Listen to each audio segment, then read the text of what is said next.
What is personification in figure of speech? Figure of speech में personification क्या है या पर्सनिफिकेशन किस टाइप का फिगर ऑफ स्पीच है, तो चलो जानते हैं डिटेल में पर्सनिफिकेशन के बारे में। But before then as usual नमस्ते, मैं हूं सुब्बलक्ष्मी गोस्वामी और मेरे चैनल इंटीमेट व्यू पॉइंट में आपका स्वागत है।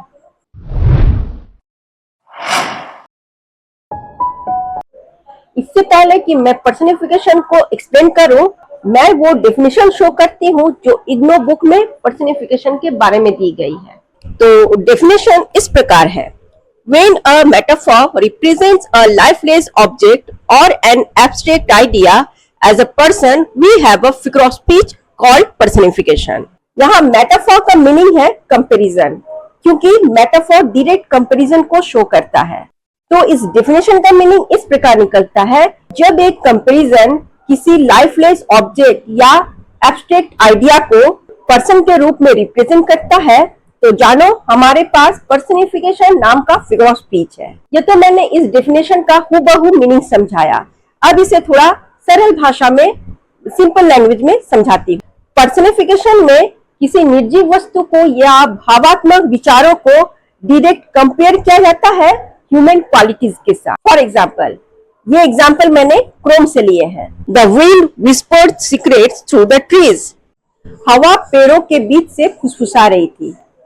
हवा कभी फुसफुसाती नहीं है। फुसफुसाना ह्यूमन क्वालिटी है जो यहाँ हवा को दी गई है। ऐसा करने से स्टेटमेंट का जो एक्सप्रेशन है वो डीप और रेडिकल हो जाता है, तो इसी को पर्सनिफिकेशन कहा जाता है। अब कुछ और एग्जांपल्स देखते हैं। The car groaned as it struggled up the hill. Groan यानी कराना। कराना एक इंसानी लक्षण है, यानी कि ह्यूमन कैरेक्टरिस्टिक है। जब किसी इंसान को कोई तकलीफ होती है तब वो कराता है। यहाँ कार को इंसानी लक्षण दिया गया है। आप भी देखे होंगे कि जब कोई व्हीकल बहुत ऊंचाई पर चढ़ती है तब उसका साउंड डिफरेंट हो जाता है, ऐसा लगता है जैसे उसे तकलीफ हो रही है।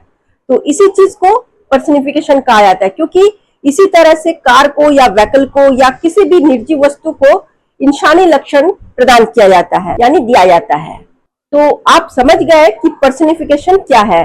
एक बार इसे फिर क्लियर कर देती हूँ। जब किसी एनिमल को, बर्ड को, इनएनिमेटेड ऑब्जेक्ट को यानी कि निर्जीव वस्तु को, पेड़ पौधों को, नेचर को, एब्स्ट्रैक्ट क्वालिटी को कोई इंसानी लक्षण प्रदान किया जाता है, तब वो पर्सनिफिकेशन कहलाता है। अब कुछ और एग्जाम्पल मैं एवरीडे लाइफ से लेती हूँ, तब ये और भी ज्यादा क्लियर हो जाएगा। जैसे चिड़िया गा रही है, फूल मुस्कुरा रहे हैं, झरने गीत गा रहे हैं, गाड़ियां शोर मचा रही है, एटसेट्रा एटसेट्रा।